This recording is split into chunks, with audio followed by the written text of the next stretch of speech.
Happy summer, Leo. Welcome to your June 2021 astrological forecast. The sun is in Gemini up until the 19th, where you have Gemini in your chart as your 11th house. Mercury is here also, and it's in retrograde motion, but turns direct on the 22nd. Yes. And there's a new moon solar eclipse on the 10th in Gemini in your 11th house of Gemini, 11th house of friends and acquaintances, associates, the places where you would normally go to hang out, like a club or a bar or whatever, a diner or something like that. It's any kind of organization that you belong to. It's also the house of dreams, hopes, and wishes, but it's your most sociable house. So if you have not been going out due to the pandemic, around that new moon solar eclipse, you may really feel like attending something or other. There could be a show or something that you would like to see, a concert, a live band, or a play, or even just to go to the movies or something. Maybe you just really have this need to get out of the house. Who doesn't, right? So this could be the time that you do something like that, and it could have quite an impact on you. In fact, if you do actually physically go anywhere, you may go to a new place, a place that, or a place where you used to hang out. You may see people that you haven't seen for a very long time. But if you can't do any of these things, you are at least online socializing in some way or other. But I really think that you're in the mood to get out there in person. So I think that's what's going to happen, especially with Mercury retrograde here. You're in the mood to catch up on whatever, what everyone's been up to. Even if you're just like going for lunch or something, or going for drinks.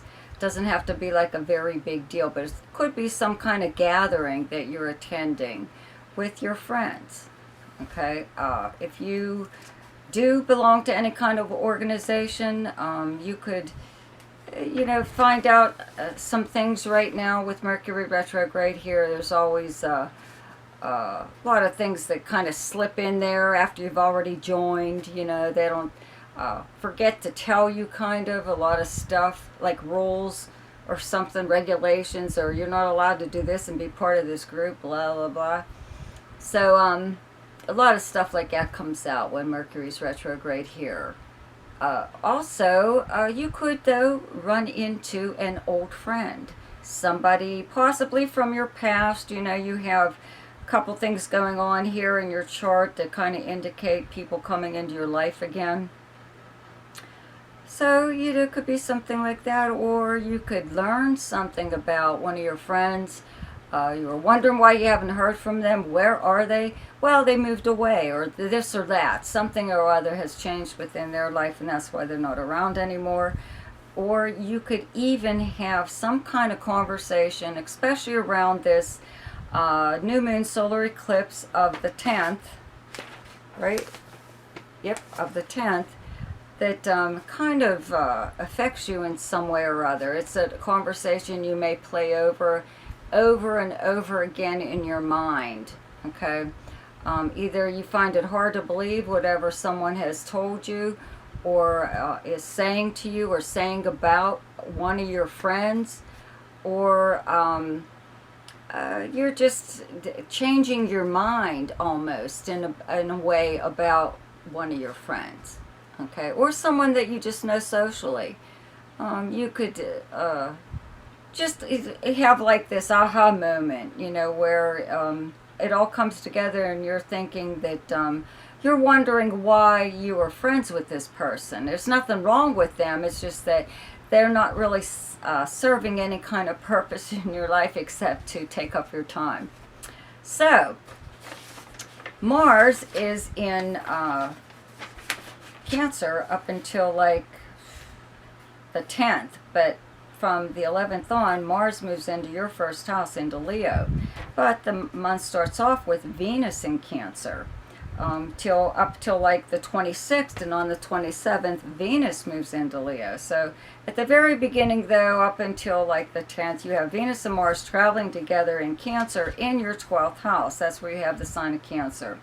So Mars has been here since last month, and it's made you very active behind the scenes. When Mars is here, this is when you do things that in secret. Okay, it's actions taken in secret by you or someone else, but it's for your betterment. It's to protect yourself or protect your interests in some way or other. You know, you're just trying to stabilize or shore up situation or anything that you want to go in your favor. That's all. Also, I've mentioned, though, having Mars in your 12th house and having it be like actions taken by you or someone else in secret. Okay, is a feeling possibly that someone is acting behind your back. They may be doing something behind your back or just speaking about you behind your back. So this could be one of those times with the whole schmeal with the Gemini planets in your 11th house and that new moon solar eclipse. Maybe that's what's happening, is you are discovering that somebody was saying something about you or doing something behind your back.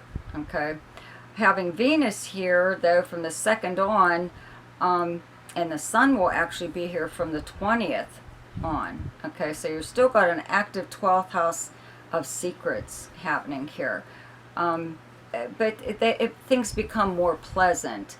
In fact, if you do run into somebody, one of your old friends, it could be someone that you either dated or would like to have dated, and now that they're back around in your life, you may actually be starting some kind of relationship with them, and maybe don't want it broadcast right now. You know, it's no one else's business but yours and theirs, so you're not ready to even call it a relationship. Maybe you're just starting to hang out a little bit more with this person before it blossoms into something more, which would more than likely happen when Mars moves into your 1st house on the 11th. Okay, when Mars is in your 1st house, it makes you very aggressive and very active, gives you a lot of energy in going after things that are personally important to you.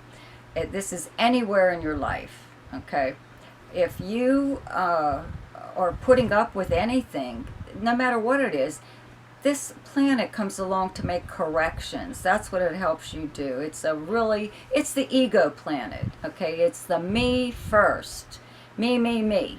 Okay, I come first, and then I can do whatever for you, or you know, whatever the case. But having Mars in your 1st house just helps you to look after your own best interest, yourself. Okay, if your relationships aren't going the way you would like them to, if you don't like the way people are treating you, if you feel that you're being taken for granted all the time, when people ask you for a favor, they always expect you to say yes, you know, stuff like that. This is your time to set everybody straight, set things in motion, and put them the way you would like them to be within your life. That's what Mars does. Okay, it does give you an awful lot of physical energy, though, too.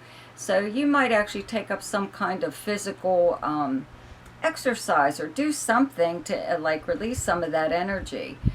Dance, you know, if you're not a jogger or a runner or anything like that, or if you're not into exercising, you may just start dancing just to do something fun, but it is to help burn off some of that energy. So there's a full moon, okay, in the sign of Capricorn, where you have Capricorn in your chart as your 6th house. It's directly across from your 12th house of Cancer.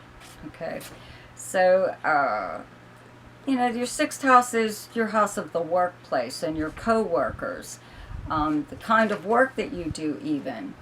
So there's been an awful lot of changes going on here. Pluto is still here, but at one time there was Jupiter and Saturn here at the same time, and you were getting bombarded in this area of your life. Okay, so now all you have is Pluto to deal with, which is still denotes kind of like a power struggle between you and a higher up, or just you and another coworker, or you and the work, period, the kind of work that you do. This full moon helps to bring things to a head. Any kind of issue that was going on here, you are able to discuss it with whomever, but get rid of it. That's what this is for. That's what a full moon does, is brings things to the surface where they can be taken care of, so you don't have to deal with it again. So there could be something like that going on. And with these planets in Cancer behind, in your 12th house of behind the scenes occurrences, especially having Mars here in Cancer since last month, maybe that's what you were doing, was you were trying to look out for your own best interest in regards to the workplace or your co-workers or something like that. So just keep that in mind. It may seem unpleasant or whatever, that if whatever happens around that full moon, but it's for the better. So I wouldn't be too worried about it. Let's see here. Jupiter is in Pisces. Okay, just very briefly till the end of July. And on the 20th, it turns retrograde, and Neptune has been in Pisces for a while. And on the 25th, it turns retrograde. And where you have Pisces in your chart is your 8th house. Okay, so you have Jupiter and Neptune transiting here together. If you've listened to my video that I did on Jupiter and Pisces, it'll give you an idea there of what to expect. But now both of these planets are retrograde. So I would have to say, this is a money house. This is money coming to you through means other than earning it. So it's money from a settlement of some kind, legal settlement, or insurance payout, or a refund, or credit, or something like that. It's winning money even from a contest of some kind. It's also jointly held resources, so it's a partner's money, or resources. It doesn't necessarily have to be monetary even. And with these planets retrograde, I'd have to say that you may accidentally stumble across something that is yours. Okay, that should have been yours all along, possibly. It may have been kept from you. This could be a legacy or inheritance that somebody else just moved in and swept it right out of your hands there. You didn't even know that you were a beneficiary. Okay, so maybe there was an executor to a will or whatever, and they never bothered to contact you, and that's actually their job.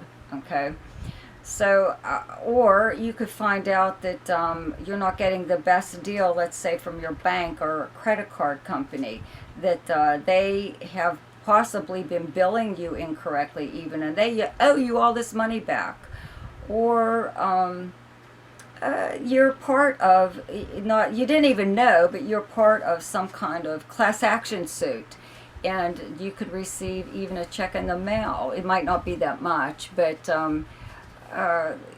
because they have your name and address, and they know that you are like victim to whatever may have happened, you receive money back in some way or other. But it's a little bit of a surprise, because it seems to me like you weren't even aware that the money was there, or the benefit in some way was there. So Venus moves into your first house on the 27th, but I'll cover that next month. For now, I'll just tell you to start to enjoy it, okay, from the 27th on. Okay, the best time to do something each month is when the moon is in your own sign, and the moon is in Leo on the 13th, 14th, and 15th. The best time to lay low is when the moon is in your opposite sign, and your opposite sign is Aquarius, and those dates are the 26th, 27th, and 28th. The best time for romance, creativity, fun, gambling, speculation, anything to do with children, any kind of amusements or recreation. It's the 8th, 9th, and 10th, 22nd, 23rd, and 24th. The best time for money is the 1st, 2nd, 3rd, 16th, 17th, 28th, 29th, and 30th. The best time for your career is the 6th, 7th, and 8th. And the best time for communication and travel is the 3rd, 4th, 5th, 18th, 19th, and 20th. So don't forget to subscribe to my channel. Click on the little bell there. You'll be notified each time I upload something. In the description box below, there's a link to my video on Mercury retrograde. There's also a link to my website if you would like to have your personal chart done. And there's also a link to Ask Me a Question. Also, check out my weekly forecast. So I will see you next week.